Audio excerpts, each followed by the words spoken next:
Бүгін менде сағат 4-ке дейін уақытым бар. Біраз эфирге сөйлегім келіп тұр.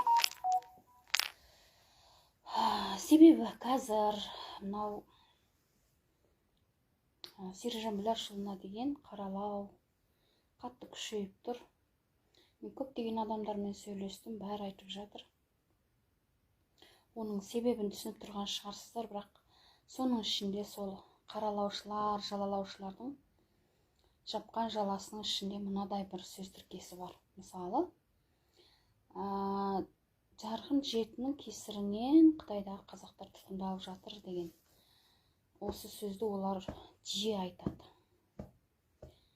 Яғни Қытайдағы қырғын Сережан Біләш жарқын жеті болып, сол қазақ еліне көш, есің барда елің тап деген WeChat группаларын құрып, қазақ ұлтшылдығын оятып, интернетте солай ағартушылық дәрісханаларын жүргізіп, WeChat топтарын құрып, солай лекция сөйлей бастағандықтан Қытай аяқ астынан көріп қалады екен да.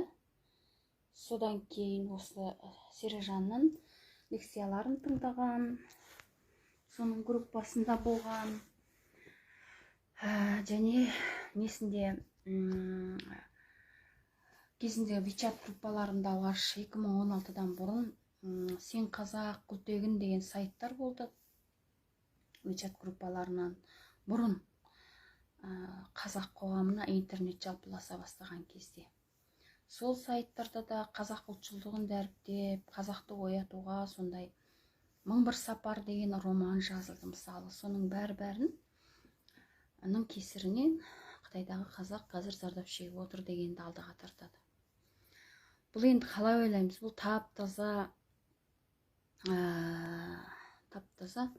бір жағынан қарасаңыз күлкіңіз келеді. Сонда не? Қазақта Сережан Біләштен басқа ұлтшыл адам жоқ па? Сонда қазақтың тарихында Сережан Біләштен басқа адам қазақтың ұлтшылдығы, елін, жерін қорғағандығы, қазақтың қандай халық екендігін Сережан Біләштен бұрын басқа ешкім айтпаған ба? Сонда ешқандай да қазақтың тарихында өзін жаулаған орыс пен Қытайға қарсы күрестер болмаған ба? Қазақ өзінің кім екенін ежелден білмей ма? Осындай қитұрқы арандатушылар арқылы адамды алжастырмақшы болады. Олар осы арқылы Сережан Біләштен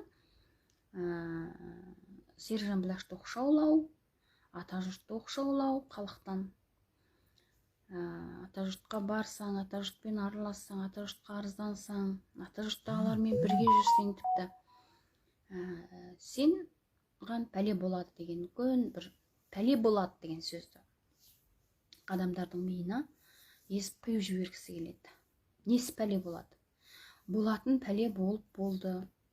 Қамайтын қазақ қамалып жатыр, сотталып жатыр, неше түрлі вакциналар салынып, денсаулығынан айырылып жатыр.